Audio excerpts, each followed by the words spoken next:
Ever wonder why some toxic people seem impossible to remove from your life? I spent years trapped in draining relationships until I discovered something that changed everything: strategic silence. In this video, I'm sharing a psychological method that helped me escape a particularly damaging friendship that was affecting my health and relationships. Do you recognize that feeling of dread when your phone lights up with their name? That persistent anxiety when they're around? I'll reveal a technique that breaks this exhausting cycle without confrontation. If you've felt stuck in a toxic relationship with no way out, stay tuned for a solution that transformed my boundaries forever. The hidden cost of toxic people. Have you ever spent time with someone and afterward felt completely exhausted, like they somehow extracted your energy without you noticing? This invisible drain isn't random. It's the signature of toxic relationships that create an energy imbalance in your life. These connections operate through an unseen exchange system where one person consistently takes without giving back, leaving you depleted while they walk away energized. The most dangerous aspect of these toxic dynamics is how quietly they develop. Most people don't notice they're being drained until they're already empty. By that point, the damage extends far beyond simple fatigue. Your motivation disappears, your confidence erodes, and your sense of self grows increasingly fragile. I witnessed this happen to a close friend who gradually transformed from confident and creative to anxious and unsure after just 1 year in a toxic relationship. She didn't recognize the connection between her relationship and her deteriorating well-being until she was barely functioning. Toxic people systematically diminish your sense of self through tactics designed to operate below your conscious awareness. They insert subtle criticisms disguised as helpful suggestions. They respond to your successes with faint praise, followed by questions that plant seeds of doubt. They offer support that actually undermines your confidence. These techniques work because they're delivered with plausible deniability. If you object, you're too sensitive or misunderstood their intentions. This gaslighting compounds the damage, making you question your own perceptions rather than their behavior. Beyond these psychological mechanisms, neuroscience research demonstrates how toxic relationships physically alter your brain chemistry and stress response systems. Studies show that ongoing exposure to subtle emotional manipulation activates your brain's threat detection system, flooding your body with stress hormones like cortisol. Over time, this creates structural changes in the brain, particularly in regions responsible for emotional regulation and decision-making. Your amygdala, the brain's alarm system, becomes hyperactive while your prefrontal cortex, the rational thinking center, shows reduced activity. These neurological changes explain why victims of toxic relationships often struggle with anxiety, indecision, and emotional reactivity. Personal energy functions essentially as currency. We each have a limited amount to spend daily, making constant decisions about where to invest it.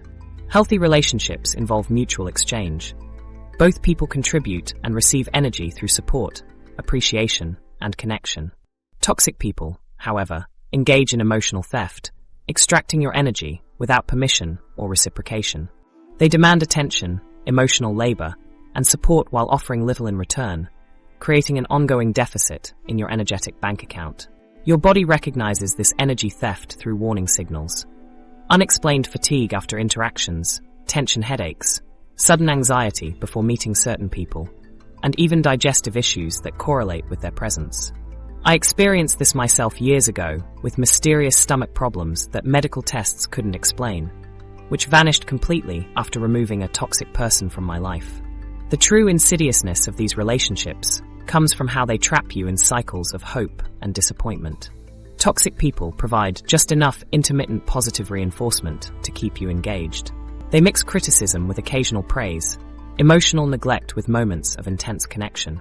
This inconsistency creates a powerful psychological hook similar to gambling addiction. You keep investing energy, hoping for the rare positive payoff. Meanwhile, your self-image slowly warps as you absorb their negative messaging, making you believe you don't deserve better treatment.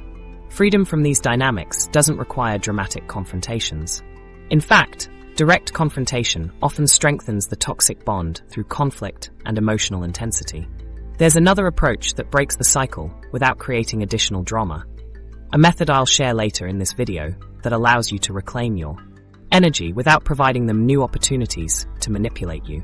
The key to identifying truly toxic individuals lies in their consistent pattern of taking without reciprocity. They maintain relationships primarily as sources of energy and validation, rather than connections of mutual growth and support. These patterns appear across all human connections. Colleagues who undermine your work while smiling to your face, friends who reach out only when they need something, family members who use historical knowledge of your vulnerabilities to maintain control. The common thread is an imbalanced exchange where you consistently feel worse after interactions while they seem energized. The most reliable identification method isn't analyzing what people say, but tracking how you feel in their presence and aftermath. People who consistently leave you feeling depleted, confused, or questioning yourself are extracting more than they're contributing. This creates a growing psychological and physical toll that eventually becomes impossible to ignore, manifesting as depression, anxiety, chronic fatigue, or persistent self-doubt. Social conditioning makes these patterns difficult to address. We're taught to prioritize harmony, give people the benefit of the doubt, and work harder on relationships. While these values serve us well in healthy connections, they become weapons against us in toxic ones. The cultural emphasis on forgiveness without accountability and maintaining relationships at any cost traps countless people in damaging situations. Recognizing these patterns is just the beginning. Most people correctly identify toxic dynamics, but then make critical mistakes in addressing them. They confront the toxic person directly, hoping for recognition or change. They explain their feelings in detail, providing a vulnerability map that gets weaponized later. They set boundaries, but with lengthy explanations that create openings for manipulation. These approaches fail because they're based on fundamental misunderstandings about how toxic dynamics operate. To truly free yourself, you need to understand why traditional methods of addressing relationship problems don't work with toxic people. The communication techniques that strengthen healthy relationships often backfire spectacularly with manipulative individuals. Why confrontation makes things worse? What if I told you that the very confrontation you're planning might be exactly what the toxic person wants? I discovered this truth the hard way after years of failed attempts to address toxic behavior head-on. The instinct to confront seems logical. We believe in communication, in clearing the air, in standing up for ourselves. It's what every relationship book and well-meaning friend suggests. Yet with toxic individuals, this approach consistently backfires in ways that leave you more entangled than before. When faced with toxic behavior, most people respond instinctively with direct confrontation. We gather our courage, plan what we'll say, rehearse our points, and approach the person with our concerns. We believe that if we just explain our feelings clearly enough, the other person will understand and change their behavior. This assumption works in healthy relationships with emotionally mature individuals who genuinely care about your well-being. But toxic people operate under entirely different rules. Rules designed to maintain their control regardless of the impact on others. Toxic individuals are specifically equipped to win confrontations through manipulation tactics they've refined over years of practice. While you might engage in confrontation occasionally during significant conflicts, they navigate interpersonal manipulation daily. They've developed an extensive toolkit that activates automatically when challenged. Deflection, changing the subject to avoid addressing your concerns. Projection, accusing you of the very behaviors they exhibit. Emotional manipulation, provoking reactions they can use against you. A gaslighting, questioning your perception, memory, or sanity. I watched this play out with my brother, who spent months building up courage to confront our manipulative uncle, only to walk away somehow feeling like he was the one who needed to apologize. The psychology behind failed confrontations involves what experts call narcissistic supply, the attention and emotional reaction toxic people extract from others. Many toxic individuals require constant external validation to maintain their sense of self. The crucial insight: this supply doesn't need to be positive. Your anger, hurt, or frustration provides equally potent narcissistic supply, confirming their importance in your emotional life. Here's how confrontations typically unfold. You begin with a specific concern expressed calmly. They respond with denial. You provide examples. They shift to counterattacks about unrelated past issues. You try redirecting to your original concern. They question your memory or intentions. You become increasingly frustrated. They remain calm while pointing out how unstable you've become. Hours later, you're emotionally exhausted while they appear energized. Nothing is resolved, and somehow you feel worse than before. I experienced this myself when confronting a former friend about her consistent put-downs. She maintained perfect composure while subtly provoking me until I became visibly upset. Then coolly told mutual friends I had anger issues she found concerning. The aftermath of these confrontations follows predictable patterns. Drama escalation. They share their distorted version of events with others. A triangulation, bringing third parties into the conflict to validate their perspective. Character assassination, systematically undermining your credibility. Isolation, cutting you off from potential support systems. These tactics leave you with damaged relationships, a questioned reputation, and deeper entanglement with the toxic person. Each failed confrontation reinforces silence and continued tolerance of toxic behavior, as your nervous system learns that standing up for yourself results in pain. The fundamental insight from my research is that traditional confrontation methods provide toxic people with exactly what they crave: emotional engagement and opportunities to manipulate. Every direct engagement hands them new vulnerabilities to exploit and confirms your continued investment in the relationship. While you see confrontation as a path toward resolution, they experience it as a power struggle they must win at any cost. Their self-worth depends on maintaining control and superiority, making traditional conflict resolution impossible. This reality requires a complete paradigm shift. If direct confrontation consistently backfires by providing narcissistic supply, then a new approach becomes necessary. The experiences of those who successfully escaped toxic relationships point toward a counterintuitive but powerful alternative: strategic silence. Consider this contrast. John repeatedly confronted his manipulative colleague about taking credit for his work. Each confrontation ended with John feeling emotionally depleted while his colleague appeared reinvigorated, often turning team members against John by portraying him as insecure and aggressive. Nothing changed until John stopped engaging emotionally. He documented his work methodically, responded with neutral brevity when provoked, and focused energy on building relationships with others. Within months, his colleagues' tactics lost effectiveness without John's emotional reactions to feed on. The question becomes, what happens when you stop providing the emotional engagement toxic people require? What if instead of confronting, you systematically withdraw the attention they depend on? This approach doesn't involve dramatic announcements or final confrontations. Instead, it works through a gradual process of emotional detachment that deprives toxic people of their primary power source, your emotional energy. Strategic silence operates outside the toxic person's familiar playbook. Rather than engaging in a game they've mastered, it changes the rules entirely. Instead of fighting fire with fire, it removes the oxygen toxic dynamics need to thrive. The power of this approach lies not in what you do, but in what you systematically stop doing. Strategic silence, the invisible shield. What would happen if instead of fighting fire with fire, you simply removed all the oxygen from the room?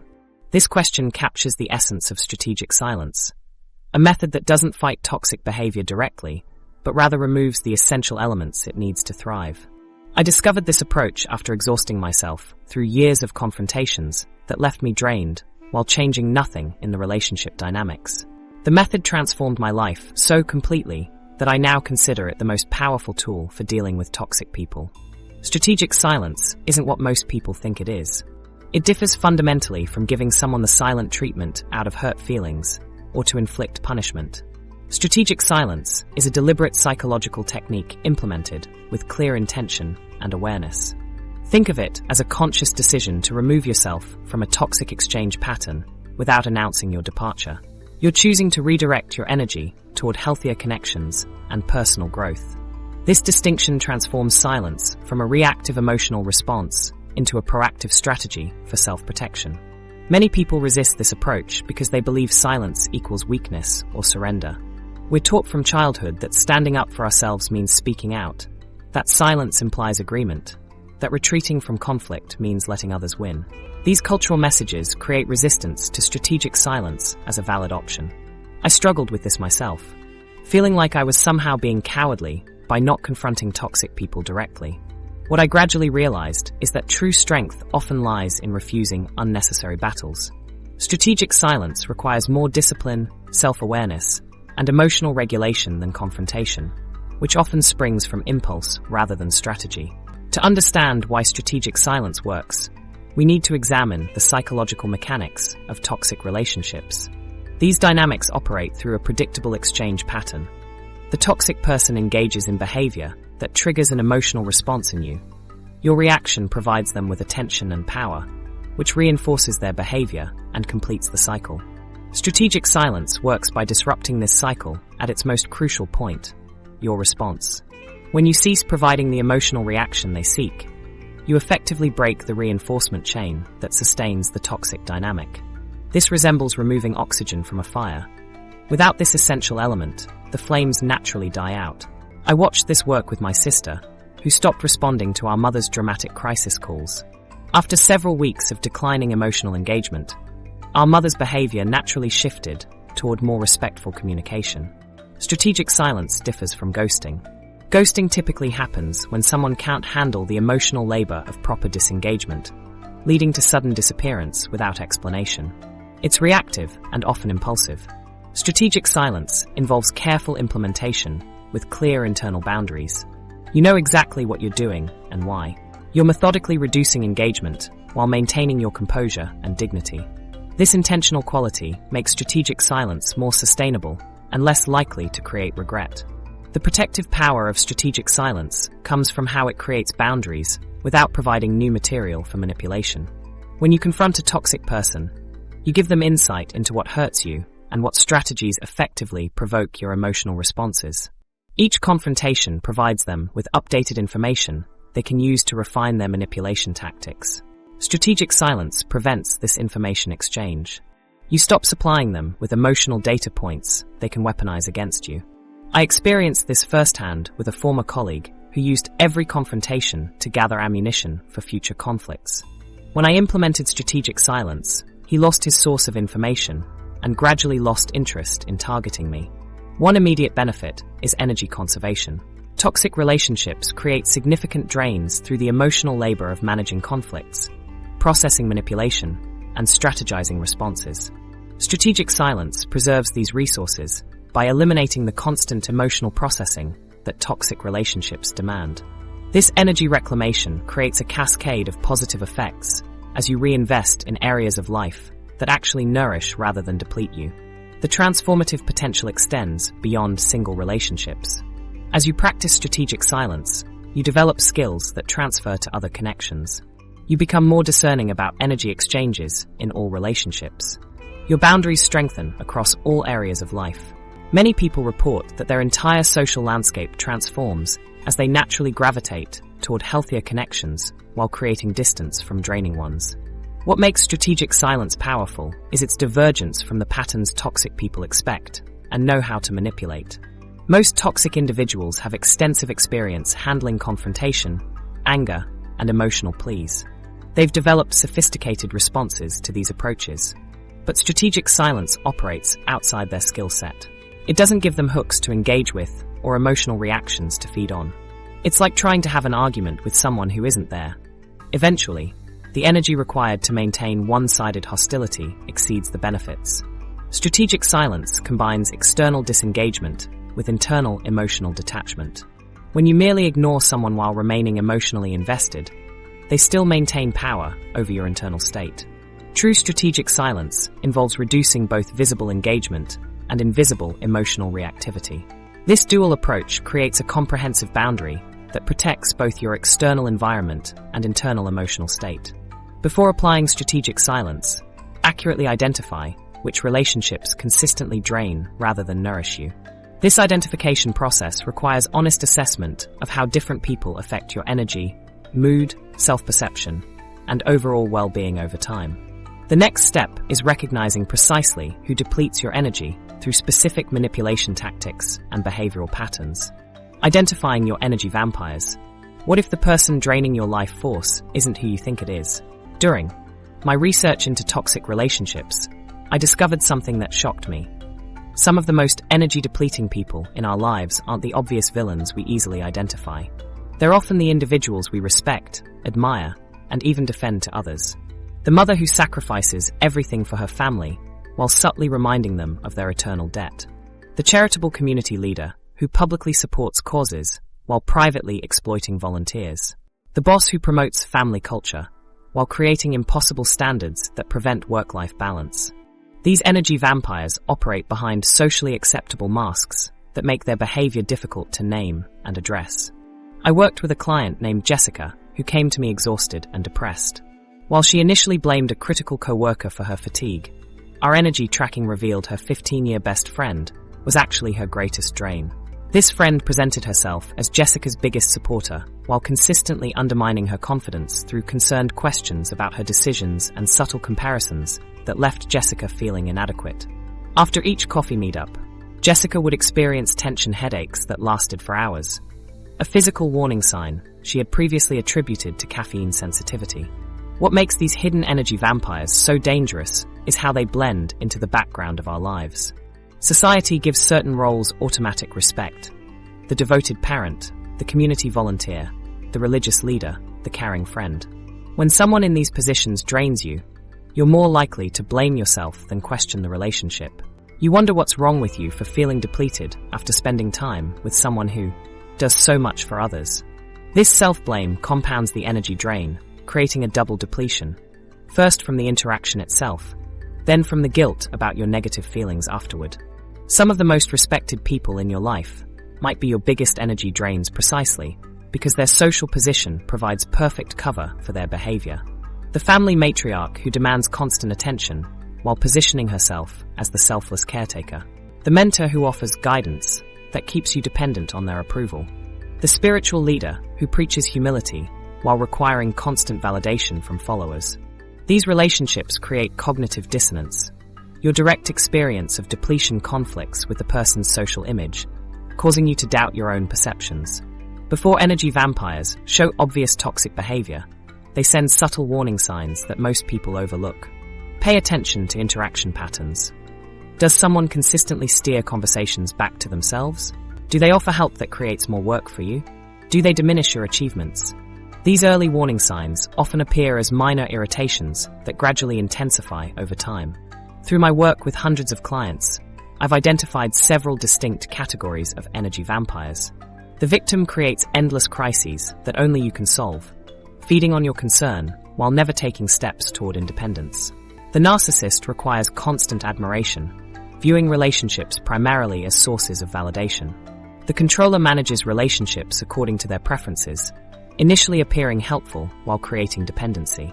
The critic finds flaws in everything while positioning their negativity as helpful feedback. While your conscious mind might miss these patterns, your body maintains an accurate warning system through physical responses. Notice unexplained fatigue, tension headaches, or shallow breathing that correlates with specific relationships. One client discovered her mysterious Sunday night migraines directly correlated with weekly phone calls to her mother, a pattern that had continued for years. Beyond individual interactions, certain relationship patterns indicate unhealthy energy exchange. The walking on eggshells pattern involves constantly monitoring your words to avoid triggering negative reactions. Another client realized he developed stomach aches before family gatherings where his brother-in-law would subtly mock his career choices under the guise of just joking.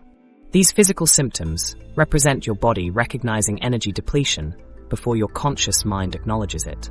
The most reliable method for identifying energy vampires focuses on their measurable impact on your well-being. Every interaction leaves you either energized, neutral, or depleted.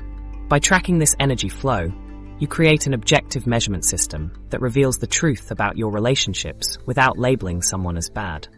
Before implementing strategic silence, track your energy levels before and after interactions.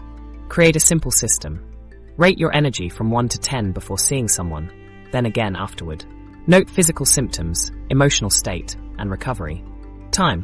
One client discovered his energy consistently dropped after staff meetings led by a particular colleague, while meetings with others left his energy stable or improved. This tracking process often reveals surprising information. The obvious difficult people might not impact your energy significantly, while those you defend might create the largest deficits. Your sarcastic colleague might irritate you without draining your life force. Meanwhile, the friend who constantly texts about problems, pulling you into emotional labor while offering little support, might create a significant energy deficit. Once you've identified who's draining you through objective tracking, recognize the specific manipulation tactics they use. Energy vampires rarely drain you accidentally. They employ skillful techniques refined through years of practice to access your emotional resources while preventing you from recognizing the imbalance. Understanding these manipulation tactics, the invisible allows you to see the pattern. What if I told you there's a script most toxic people follow? And once you see it, you can never be fooled again. When I first discovered this pattern, it transformed how I viewed every difficult relationship in my life. Suddenly, behaviors that seemed random or personal revealed themselves as predictable tactics from a well-established playbook.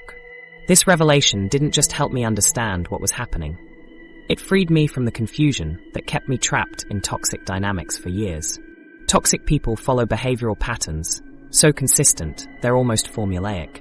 These patterns appear across different personalities, backgrounds, and relationship types because they serve the same purpose: to establish control while avoiding accountability.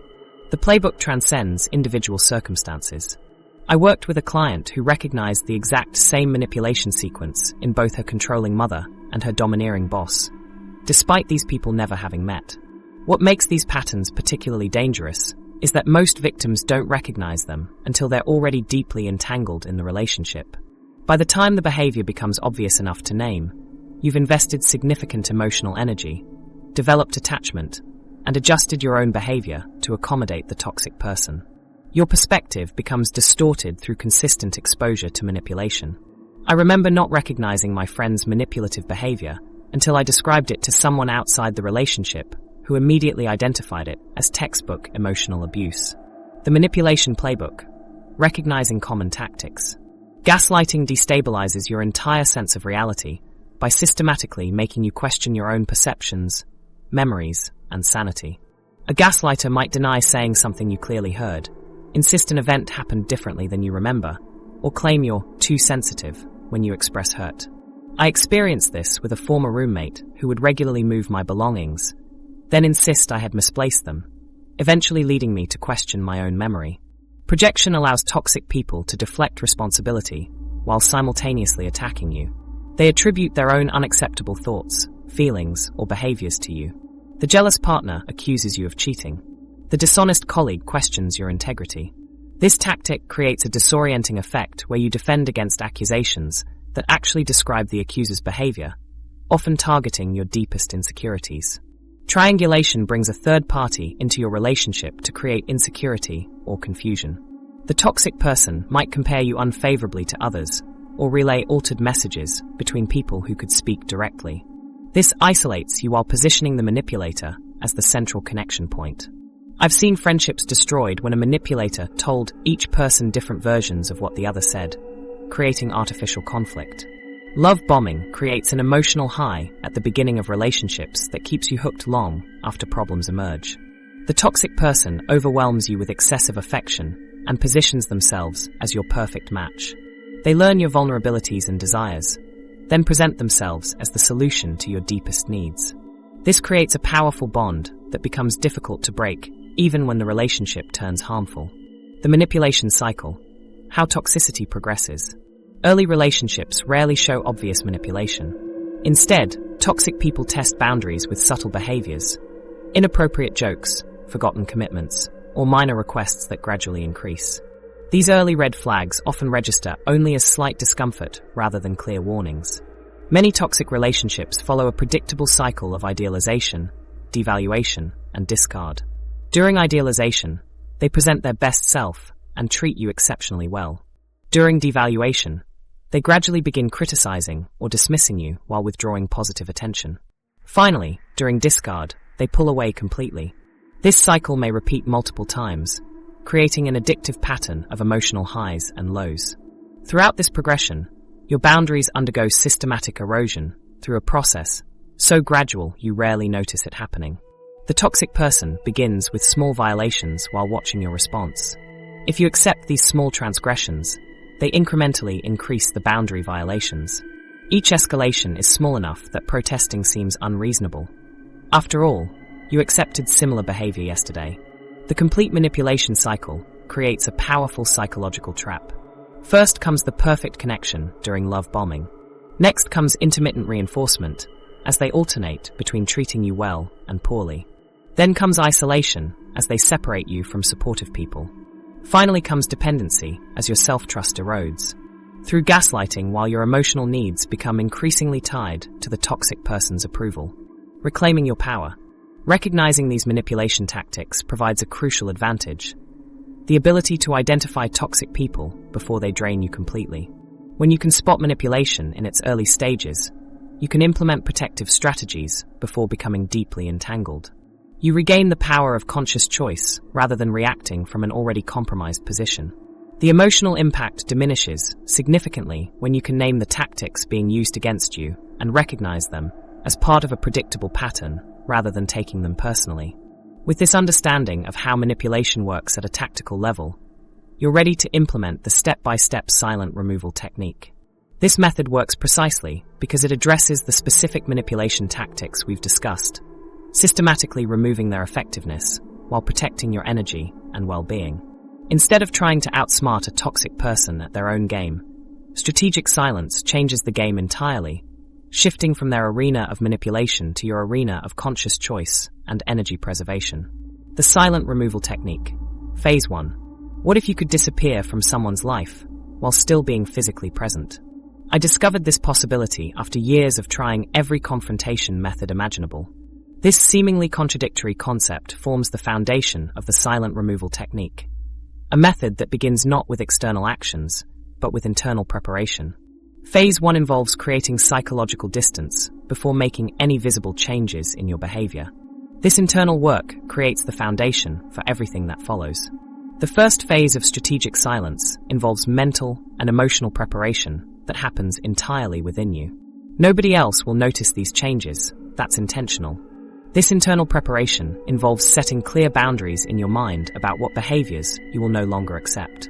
The power of this approach comes from how it transforms your relationship with toxic people before you make a single external change. I remember preparing for months internally before my toxic boss noticed any difference in my behavior. By that time, his manipulative tactics had already lost their power over me. This preparation phase requires challenging deeply held beliefs about relationships and obligations programmed into you since childhood. Many of us carry unconscious beliefs that keep us trapped in toxic dynamics.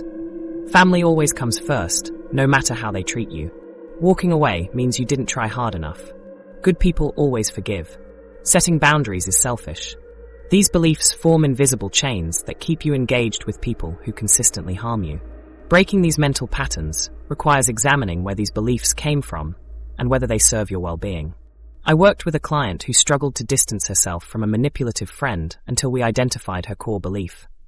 Loyalty means never leaving, no matter what.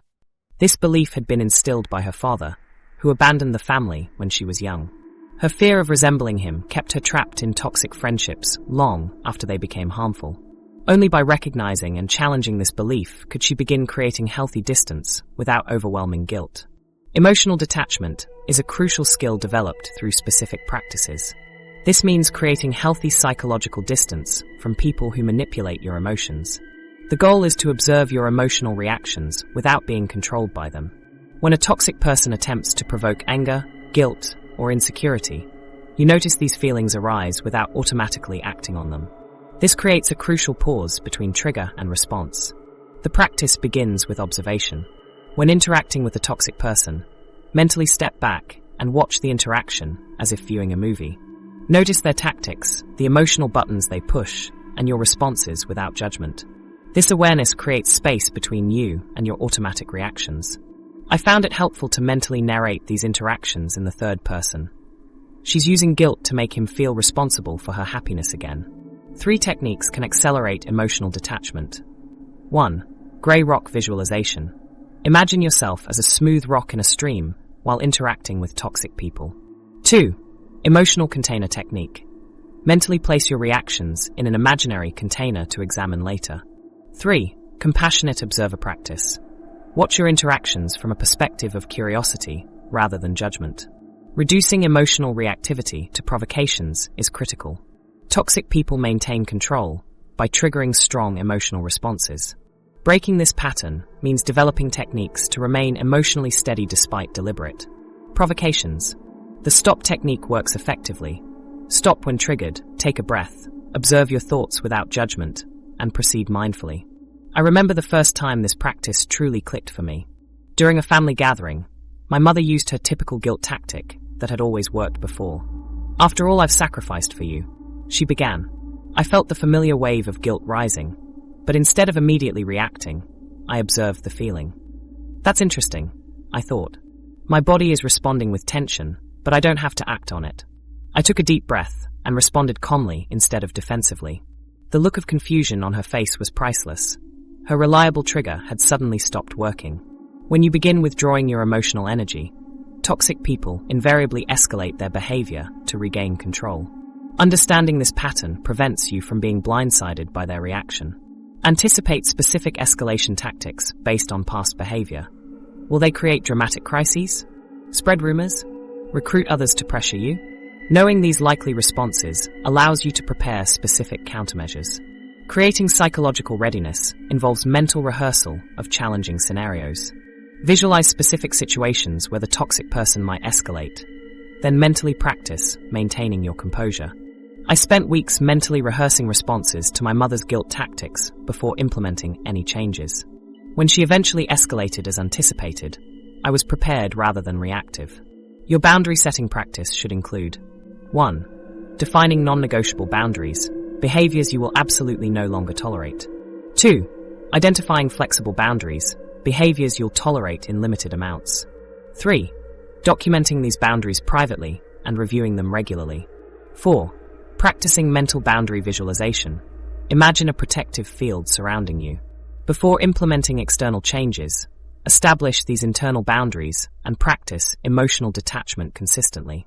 This preparation phase might seem detailed, but attempting external changes without this foundation typically fails as emotional attachments pull you back into the toxic dynamic. The patience invested in this internal work yields exponential returns in the effectiveness of the external changes that follow. With your internal boundaries firmly established through consistent practice, you develop the foundation necessary for implementing external changes. This strong internal framework makes the external aspects of strategic silence sustainable rather than reactive. The next phase builds directly on this foundation, transforming your internal shifts into observable behavioral changes that systematically reduce your engagement with toxic people while minimizing drama. The silent removal technique. Phase 2. What if the key to freedom isn't what you do, but what you strategically stop doing? After establishing your internal boundaries, the next phase of strategic silence involves implementing external changes that create distance without drama. This second phase transforms your internal preparation into visible action, gradually reducing your engagement with toxic people through specific behavioral shifts. Unlike the internal work that remains private, these external changes will eventually become noticeable. The key is implementing them gradually enough that they don't trigger immediate resistance. The second phase focuses on systematically reducing your engagement through specific behavioral changes that create significant distance over time. This approach slowly turns down the volume on a relationship rather than abruptly switching it off. I discovered this gradual approach worked effectively after multiple failed attempts at creating distance through direct conversations. The slow fade proved far more effective than clear declarations that only invited manipulation and drama. This phase requires consistency and patience as you withdraw from the toxic dynamic. This phase challenges you not through complex techniques, but through maintaining consistency when toxic people test your new boundaries. Toxic relationships create emotional hooks that pull you back into old patterns. Each resistance to these hooks strengthens your ability to maintain distance. I remember celebrating when I didn't respond to a guilt-inducing text for 3 days, when previously I would have replied within minutes. These small victories accumulate into meaningful change. The grey rock method stands as a cornerstone technique during this phase. This approach involves becoming deliberately uninteresting to toxic individuals, blending into the background like a plain rock rather than drawing attention. In practice, you provide minimal responses containing necessary information without emotional content. When someone makes provocative statements, you respond with neutral acknowledgements. When they seek personal information, you offer generic responses revealing nothing significant. This method works by diminishing your appeal as a source of narcissistic supply. Toxic individuals crave emotional reactions that confirm their importance in your life. When your responses become consistently bland, you become less interesting as a target. A friend applied this with her dramatic sister, and within weeks, The sister's daily calls decreased to weekly as she found other, more responsive targets. The technique succeeds by withholding the emotional engagement toxic people require. Communication techniques with minimal emotional content form this approach's foundation. Develop neutral responses that acknowledge without engaging. I see. That's interesting. I understand that's your perspective. Keep responses brief rather than emotionally charged. Avoid follow-up questions that extend conversations. When pressed for opinions on loaded topics, offer non-committal responses. I haven't given that much thought, or I can see different perspectives. These create emotional distance while avoiding confrontation. Step by step, reduce your availability without explicit announcements. Begin by extending your response time to messages. If you previously answered immediately, wait several hours. Gradually extend to a day, then several days for non-urgent matters. Become consistently less available for spontaneous interactions. One client visualized this as moving the toxic person through concentric circles of accessibility, each week moving them one circle outward through specific changes. Inner circles included immediate responses, while outer circles involved limited, delayed responses focused only on practical matters. As you establish this distance, gradually shift toward redirecting conversations away from emotional triggers. When toxic people attempt to engage you in charged topics, practice gentle redirection toward neutral subjects. Someone fishing for your reaction to workplace drama might be redirected with, "I'm not sure about that situation. How is your garden project coming along?" This redirection maintains surface-level pleasantness while reducing meaningful engagement. The effectiveness of redirection increases when combined with topic boundaries, certain subjects you no longer discuss with this person. Without announcing these boundaries directly, you consistently redirect conversations through brief acknowledgements followed by subject changes. One woman successfully implemented this with her mother by never engaging about her weight, finances, or dating life. When her mother raised these subjects, she would briefly acknowledge the comment, then immediately introduce an unrelated topic, eventually reducing these invasions. Practical steps include limiting personal disclosures by sharing fewer details about your thoughts and feelings. Provide factual information when necessary while withholding emotional content. Keep conversations shorter and allow longer gaps between contacts. Disengage from the toxic person's problems by offering brief acknowledgement without volunteering solutions. "That sounds challenging," or "I hope it works out." Document your progress privately to maintain momentum. Note improvements in your energy, mood, and productivity as you create distance. This documentation provides motivation to continue when the process feels challenging and creates objective evidence of the relationship's impact on your well-being. These strategies gradually transform relationship dynamics without providing opportunities for manipulation. The toxic person experiences fading engagement rather than explicit rejection they could challenge. This approach succeeds where direct confrontation fails because it systematically removes the emotional engagement toxic people require without providing new material for conflict. But what happens when toxic people sense you pulling away and try to regain control? This transition represents the most challenging phase, when manipulative individuals recognize their diminishing influence and deploy their most powerful tactics to pull you back. Understanding how to weather this inevitable storm determines whether your boundaries hold or collapse under pressure. Weathering the storm, handling escalation. What happens when the toxic person realizes they're losing control and unleashes their full manipulation arsenal? This question haunted me during my own journey away from toxic relationships.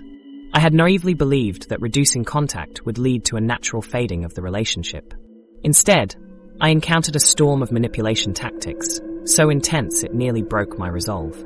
Understanding this escalation phase before it happens can be the difference between successfully freeing yourself and getting pulled back into the toxic cycle.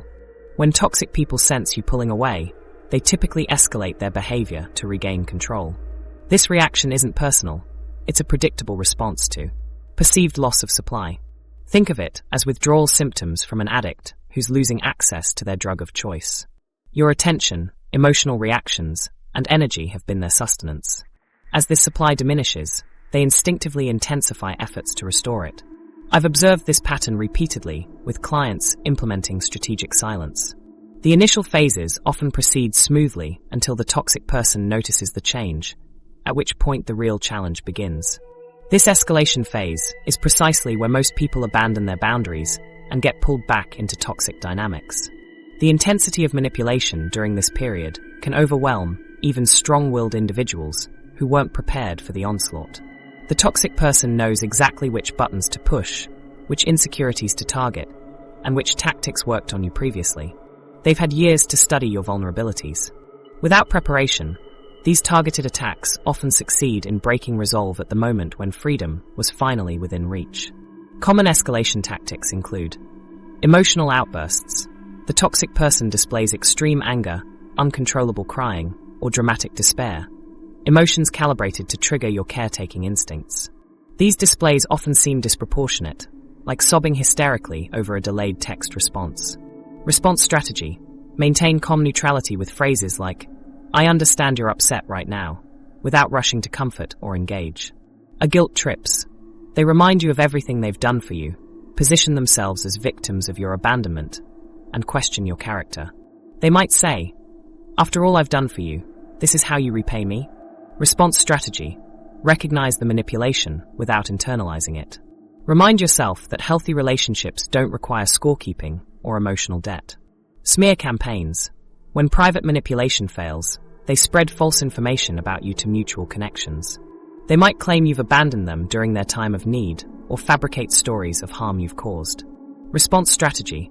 Resist defending yourself extensively. Provide accurate information briefly to trusted individuals who need it, and maintain dignified silence with everyone else. Flying monkeys. Third parties recruited to pressure you reach out with messages like, "She's really hurt by how you're treating her." These intermediaries often genuinely believe they're helping repair an important relationship. Response strategy. Use brief, kind responses such as, "I appreciate your concern. I'm doing what's necessary for my well-being right now," without engaging with the toxic narrative. The psychological principles behind holding firm during this storm phase involve understanding that escalation is temporary. Like an extinction burst in behavioral psychology, manipulation typically intensifies before it finally extinguishes. When a previously reliable pattern of control stops working, the behavior initially grows stronger in an attempt to produce the familiar result. Recognizing this pattern helps you maintain perspective during the most intense period, knowing that the storm will eventually pass if you hold steady. I found comfort in this knowledge during my own experience, reminding myself that the intensity actually signaled progress rather than failure. Maintaining strategic silence, even when provoked, requires substantial emotional regulation skills. Practice grounding techniques that prevent reactive responses. Deep breathing, physical movement, and mental reminders of why you're creating distance. Prepare specific phrases you can use when caught off guard. "I need to think about that before responding," or simply, "I understand that's your perspective." These create space between provocation and response, preventing impulsive reactions that re-engage toxic patterns. Documenting interactions becomes especially important during escalation. Keep records of manipulative messages, note dates and times of harassment, save evidence of false claims. This documentation provides concrete evidence if legal intervention becomes necessary, helps counter self-doubt when manipulation intensifies, and creates an objective record of patterns that strengthen your resolve. Protecting yourself during this difficult phase requires specific strategies. 1. Have prepared responses rehearsed for common manipulation tactics based on past patterns. 2. Enlist support from trusted individuals who understand toxic dynamics and can provide reality checks. 3. Increase self-care practices that strengthen emotional resilience, sleep, physical movement, and energy-replenishing activities. 4. Consider temporary protective measures like filtering messages, changing routines, or limiting social media exposure during intense periods. Once you've weathered the storm, maintained your boundaries despite the manipulation escalation, a profound transformation begins. The toxic person eventually recognizes that their tactics no longer work and begins directing their energy elsewhere. Their attempts at contact gradually decrease in frequency and intensity. The emotional hooks that once pulled you back lose their power. Most importantly, you begin experiencing genuine freedom, often accompanied by awareness of just how much energy the toxic relationship consumed. This freedom creates space for the next phase of healing, reclaiming the energy that was systematically drained from you over years or even decades. The escalation phase, while intensely challenging, actually represents the final barrier before true freedom. By understanding the predictable patterns of manipulation, preparing specific responses for each tactic, and maintaining perspective during the storm, you can navigate the energy reclamation process successfully. What if everything you thought was permanently lost could actually be reclaimed? The first time I noticed the energy coming back after removing a toxic person from my life, I almost didn't recognize the feeling. It was like finding money in a coat pocket I hadn't worn in years, something valuable that had been mine all along but forgotten. This experience repeats for nearly everyone who successfully creates distance from toxic relationships. As these energy vampires exit your life, space opens up that allows for a natural reclamation process. As this space expands, something uncomfortable often happens. You begin to realize how much was taken from you over time. This awareness can be shocking, a physical heaviness that settles in your chest. I remember sitting in my car one afternoon about 3 weeks after creating distance from a toxic friend, suddenly understanding that I'd spent years arranging my schedule, modifying my opinions, and managing my emotions to accommodate someone who consistently took without giving back. This realization brought a mixture of anger and sadness that I hadn't expected. While relief does come after toxic removal, it's accompanied by uncomfortable truths about your sacrifices. The energy reclamation process begins with awareness that simultaneously triggers grief. Your body processes what your mind is realizing. Situations you normalized now appear clearly problematic. You're grieving both the relationship you hoped for and time that can't be recovered. One client described this period as mourning the person I thought they were, recognizing she was grieving an illusion rather than the actual toxic person. Research shows that allowing yourself to feel this grief, rather than rushing past it, accelerates overall recovery. Like finding that forgotten money in your pocket, you must first acknowledge what was taken before you can fully appreciate its return. The reclamation stage brings an active recovery of your energy through conscious choices about where you direct your attention and resources. You take back decision-making authority over your time, boundaries, and self-perception. Each small act builds confidence for the next. I found that starting with minor decisions about my schedule and gradually working toward bigger boundary reinforcements created sustainable change without overwhelming my system. The coins of your energy that were scattered now begin collecting in your hands again. Next comes redirection of your reclaimed energy toward growth and possibilities.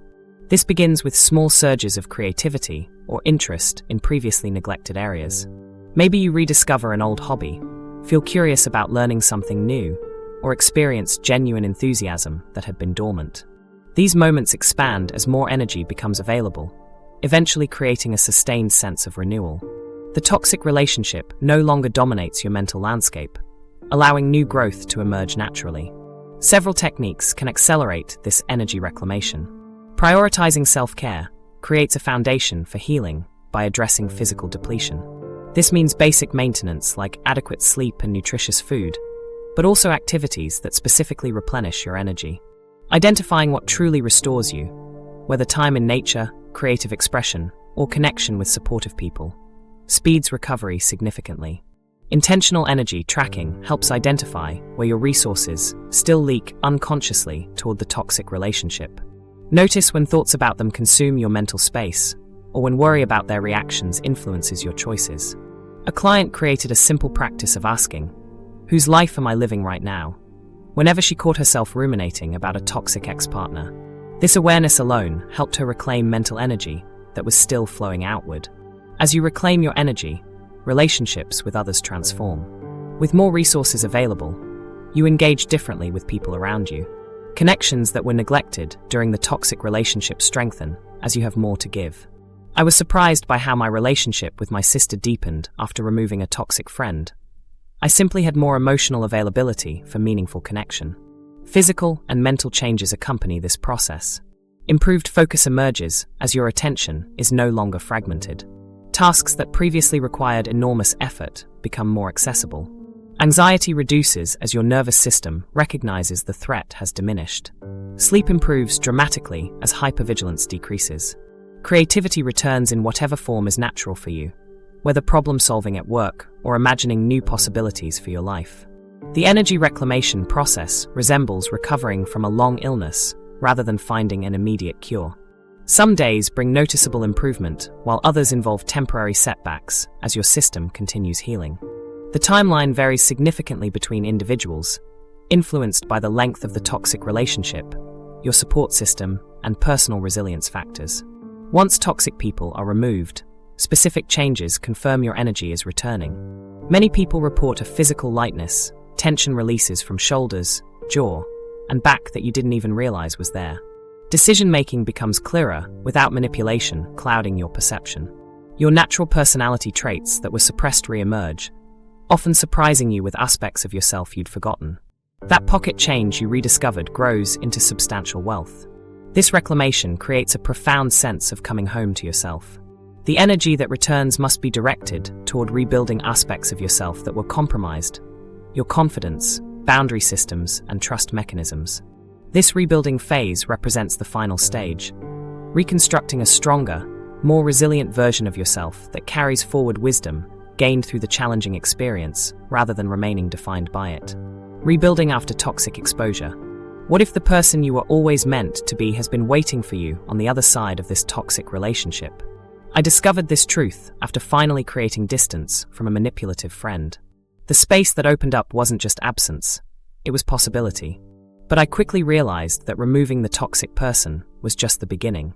The real work involved rebuilding what had been damaged during those years of manipulation. After removing toxic influences, a deliberate rebuilding process becomes necessary. This is essential for genuine healing. Think of it like renovating a house after a long-term water leak. Simply fixing the leak doesn't address the structural damage that occurred over time. The same applies to your psychological foundation after toxic exposure. Your confidence, boundaries, and self-trust systems have sustained damage that requires active repair. I've watched many people successfully create distance from toxic relationships only to struggle afterward because they overlooked this crucial rebuilding phase. The challenge during this period involves questions of identity and purpose. Who are you without the toxic relationship that defined so much of your life? What values are truly yours versus those you adopted to please someone else? One client described this period as standing in an empty room after someone removed all the furniture. The emptiness feels disorienting initially, but it represents freedom to create something new that genuinely reflects who you are. Rebuilding confidence after manipulation requires specific practices rather than vague self-affirmations. Start with small promise-keeping to yourself. Make simple commitments you know you can fulfill. Reading for 10 minutes each day, taking a short walk, completing one small task, and follow through consistently. This practice rebuilds the internal trust that toxic relationships damage. Each time you honor your commitment to yourself, you strengthen the neural pathways that connect intention with action, creating the foundation for larger commitments as your confidence grows. Evidence collection represents another powerful rebuilding practice. Toxic relationships distort your perception of your abilities and worth. Create a dedicated space, a journal, digital document, or physical box, where you gather evidence of your competence and value. Include appreciation messages, accomplishment records, documentation of challenges overcome, and moments of courage or compassion. Review this evidence regularly, especially during self-doubt. This practice helps restructure thought patterns that were warped through manipulation. Identifying psychological wounds involves recognizing specific beliefs installed during the relationship. I'm responsible for others' emotions. My needs matter less than others' wants. I must earn love through performance. Setting boundaries is selfish. Notice automatic thoughts that arise in relationships or situations triggering anxiety. Once identified, these beliefs can be examined and gradually replaced with healthier alternatives through consistent contrary evidence and conscious thought redirection. Healing requires emotional processing beyond intellectual understanding. Techniques like journal dialogues allow you to communicate with wounded parts of yourself. Writing letters, never sent, to the toxic person helps process unexpressed feelings. Somatic practices connecting mind and body address trauma stored physically rather than just cognitively, creating multiple healing pathways. Recalibrating your relationship, radar prevents future toxic connections. Manipulation systematically desensitizes normal warning systems through tactics like intermittent reinforcement, gaslighting, and isolation. Rebuilding involves consciously reprogramming these warning systems by strengthening your recognition of healthy versus unhealthy patterns. This recalibration begins with studying contrast. Observe the differences between healthy and unhealthy relationship dynamics in your life, others' relationships, books, and media. Notice specific interaction patterns. How are disagreements handled? How is feedback given? Are boundaries respected? How is accountability approached? I found creating an actual chart comparing healthy and unhealthy dynamics particularly helpful for making these patterns concrete. Strengthening personal boundaries involves understanding that boundaries aren't walls. They're guidelines defining how you want to be treated. Start rebuilding with non-negotiable boundaries in areas where you experienced the most violation. These might involve physical space, emotional accessibility, time commitments, or conversation topics. Practice articulating these boundaries clearly without over-explaining or apologizing. Begin with people who already respect you before testing these skills in more challenging relationships. Your intuition requires conscious rehabilitation. Begin through simple body awareness practices. Throughout your day, notice physical sensations accompanying different situations and people. Does your throat tighten around certain individuals? Does your breathing become shallow in particular conversations? These bodily signals often register threat or comfort before conscious awareness catches up. Tracking these responses helps rebuild trust in your intuition as a reliable information source. Developing internal validation creates significant protection against future manipulation. Toxic relationships foster dependency on external validation, making you vulnerable to anyone alternating between praise and criticism. Rebuilding involves practicing self-reference, checking in with yourself before seeking others' perspectives. Ask yourself, how do I feel about this situation? What do I think about this decision? What do I want in this moment? This strengthens trust in your perceptions and judgments. These rebuilding practices create a foundation for transformation in how you engage with the world. You participate in relationships from choice rather than need, discernment rather than desperation. Your interactions become authentic as you no longer shape yourself to avoid rejection or gain approval. This transformation emerges gradually through consistent practice, creating a life increasingly aligned with your authentic values. The journey from toxic exposure to healing offers an opportunity to construct a stronger, more authentic version of yourself. The very qualities targeted by toxic people, sensitivity, empathy, openness, become strengths when supported by healthy boundaries and discernment. The rebuilding process transforms wounds into wisdom. What awaits isn't absence of pain, but presence of possibility. The emergence of the person you are always meant to be. Strategic silence isn't about control or manipulation. It's about reclaiming your fundamental right to choose who accesses your energy. I've watched thousands transform their lives once they understood this truth. The power doesn't come from changing others, but from what you stop allowing them to do to you. Your energy is finite and deserves protection like any precious resource. This is necessary self-preservation. Consider Dr. Judith Orloff's wisdom. Setting limits with energy drainers will protect your sensitivities and enhance your well-being. Your life transforms when you stop giving power to those who drain rather than sustain you. Are you ready to reclaim your energy?